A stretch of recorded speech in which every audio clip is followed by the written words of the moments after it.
Well, John Brennan, of course, ran the CIA under Barack Obama. Now he's a cable news shouter, a paid analyst for MSNBC who insults Donald Trump and advocates for the Democratic Party.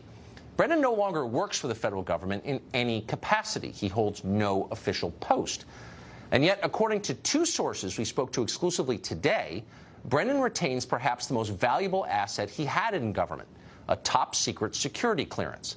This allows him to do what the rest of us cannot do: view classified government documents and, more critically, discuss classified topics with intelligence officials still working in government and then leak that information to the press.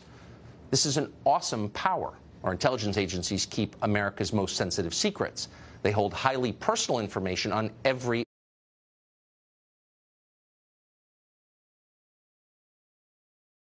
American, including you. It is terrifying to think that John Brennan still has access to any of that information. Brennan is an out-of-the-closet extremist. This week, he accused Donald Trump of treason, a death penalty offense.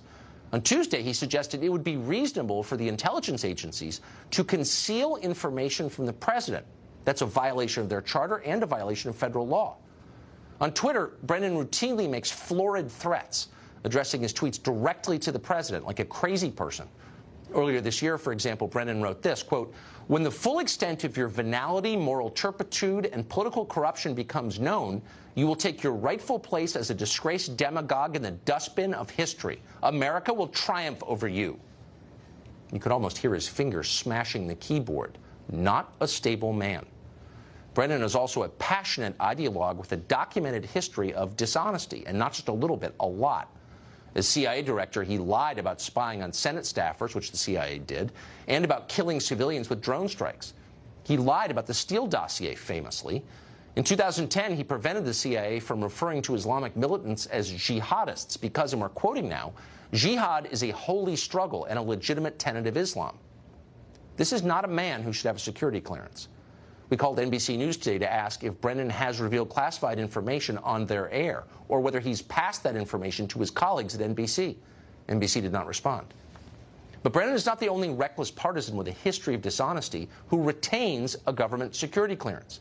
Jim Clapper, the former director of national intelligence, appears to have one too.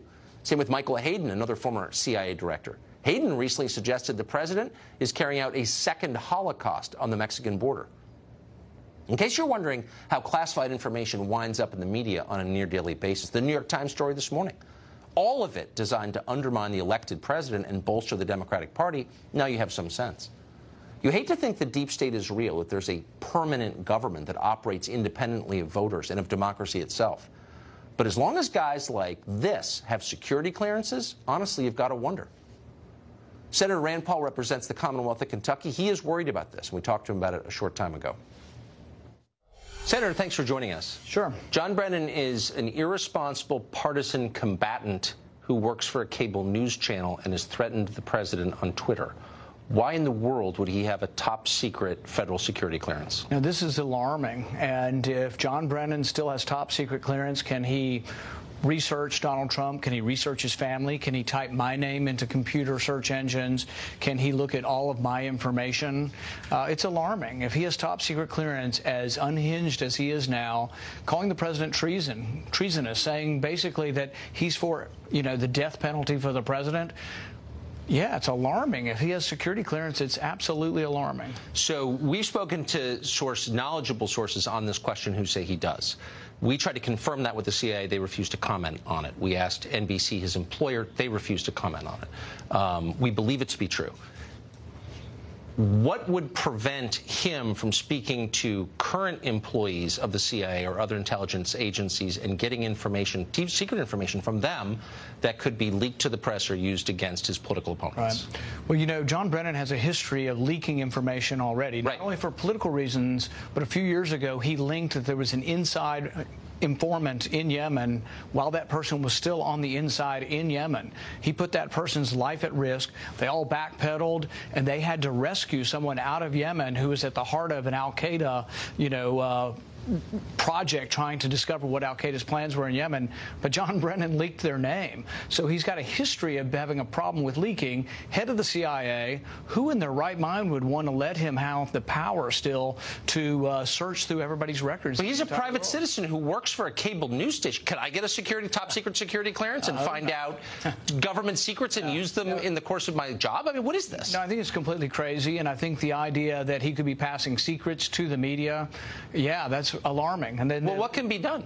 Well, what we're going to do is we're going to send a letter not only to the president asking whether he still has clearance, which I think the president might be interested in this issue. I'm sending the letter also to Sessions and also to Dan Coates, who's over all of the intelligence. So we are going to press the case, and we're going to find out, does John Brennan still have clearance, and really should a person who has called the president treasonous have top secret clearance or threatened him? But it's not just Brennan. It is potentially, and we believe it is also Clapper, Susan Rice, people who are active participants in current partisan warfare. Right. Shouldn't there be some mechanism to prevent people who are engaged in partisan warfare from having top secret clearances? And this is something I've advocated for years, and that's to have oversight of the intelligence community by having judges grant warrants. So they would have to go to a judge to have permission to look at a database. I don't want them researching Donald Trump's political supporters, their records, their bank records, their phone records. The way to stop it is to have an overall reform. And in fact, I'm going to talk with the president on Monday, and we're going to ask the president, will you institute a new rule at the FBI that says they cannot search these foreign databases for Americans' material without asking a judge for permission? Thank you for doing that. I'm sorry it's taken this long for someone to do something about it. I'm glad you are. Senator, thank you. Thank you.